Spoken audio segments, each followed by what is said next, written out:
emotional intelligence. So what is emotional intelligence, or EI? Well, think of it like this. It's not just about how smart you are, it's about how smart you are with feelings. The expert on this, Daniel Goleman, basically says this ability to manage your own state and read others is what truly separates the best from the rest. And what's really cool is how EI is broken down.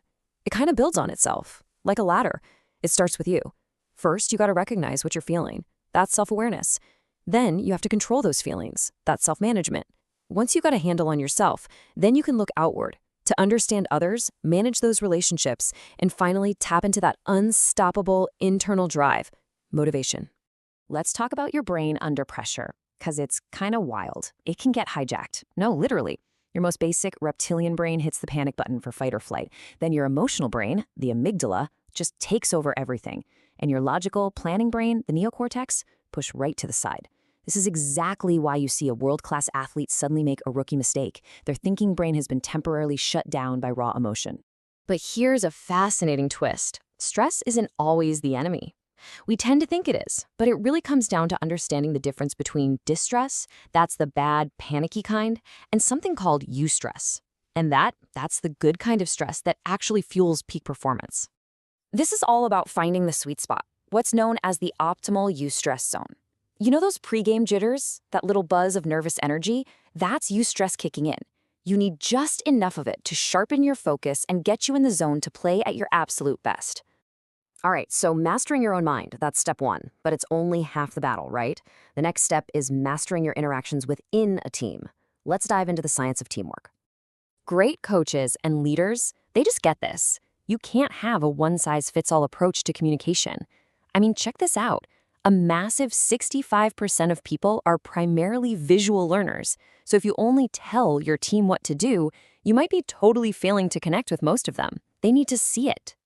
For this visual majority, words alone are just abstract. But if you show them a play drawn on a whiteboard or a video clip, boom, it suddenly clicks. It becomes concrete, easy to grasp. It's the difference between just hearing a plan and actually seeing it unfold.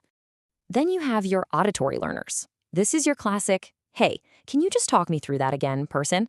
They learn best when things are explained clearly and they can have a discussion about it. And finally, we have the kinesthetic learners. They're the ones who say, okay, enough talk, just let me try. They learn through muscle memory, through the physical act of doing. And that's why the absolute best coaching combines all three. You show it, you explain it, and then you let them actually run the drill. And speaking of teamwork, conflict, it's gonna happen. It's inevitable. What this shows so brilliantly is how the best leaders handle it. They're situational. They don't have just one style. They pick the right tool for the job, whether that's collaborating for a big win-win or just avoiding a minor squabble that'll blow over.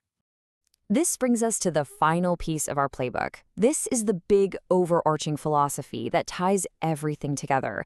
It's all about a modern and, frankly, more effective way to lead. So here's the core of it. The old model of coaching was, a top-down dictatorship. But today's champions, they're built through collaboration. The coach doesn't just bark orders, they bring players into the decision-making process. This is especially powerful with senior, experienced players. And it just makes sense, right? When players feel their voice is heard and their experience is valued, they take ownership of the team's success. Think of a legendary captain like MS Dhoni. He was a product of a system that gave him the freedom to think, to innovate on the field, and the results were just incredible. But this modern philosophy, it isn't just about strategy or making players feel heard. The entire system has to be anchored in a strong ethical code. It's about playing with what we call sportsman's spirit. So here's the crucial point. Ethics operates on a whole other level than the rulebook. The rules tell you not to get caught doing something wrong. Ethics says don't do the wrong thing in the first place. It's a question of character, not just compliance. And these four principles are the true foundation: fairness, integrity, respect, and responsibility. Without them, a game is just a contest of winning and losing. That deeper spirit of the game is completely lost.